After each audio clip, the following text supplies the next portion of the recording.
Salam. Artritdən qurtulmaq istəyirsinizsə, bunları yeyin. Hamınızı xoş gördüm. Videomu bəyəndiyiniz, paylaşdığınız və səhifəmə abunə olduğunuz üçün hamınıza əvvəlcədən təşəkkürümü bildirirəm.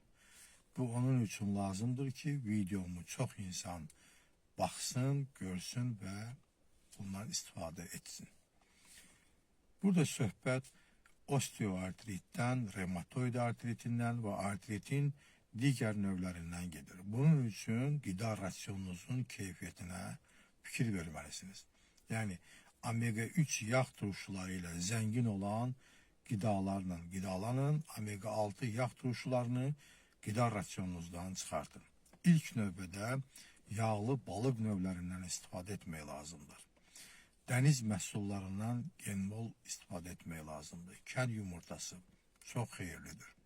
Tərəvəzlərdən çox istifadə etmək lazımdır. Xüsusilə kələm və onun növləri, bütün növlərindən istifadə çox xeyirlidir. Bəs artriti olan insanlar hansı qidalardan imtina etməlidir? Birinci yerdə burada şəkər gəlir.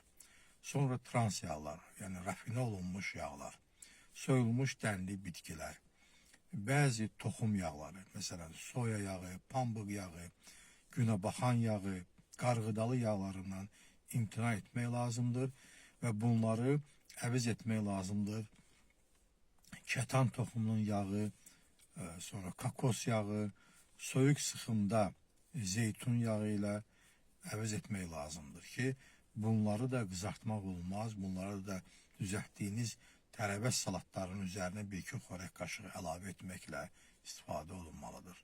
Konservləşdirilmiş məhsullardan uzaq olun və protein tozlarından uzaq olun. Hamınıza can sağlığı arzulayıram. Özünüzdən